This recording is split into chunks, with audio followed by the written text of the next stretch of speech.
But at what point did you build up your career enough that you and Julie decide like jump off and start the Wild Nature Press? I think it got to a point that basically one thing that actually drove us was we were suddenly realizing with what was happening with natural history publication that it wasn't really looking, to do the sort of books we're doing now with marine natural history.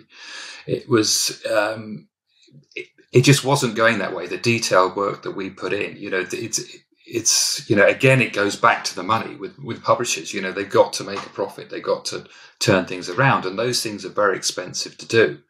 And when you're engaging all these artists that you would have to put together these things, it does. You start to look at the bottom line, whether these are actually affordable. So we were realizing that there was going to be a gap occurring for these high-end natural history books.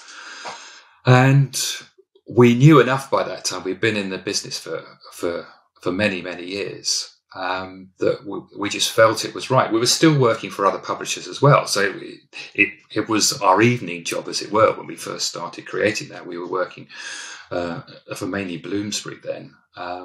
And we just were doing that on the side until it got to a point where that was a little bit too much to do to try and balance the two. We still work for other publishers as well. I still do work for other people, other organizations. I do a lot of work for NGOs now. But it was just, it was a risk. We did dive at the deep end, and it was a lot of hours. It was a long hours, we were doing 7 days a week, really late nights, constantly for years on end to get to that point.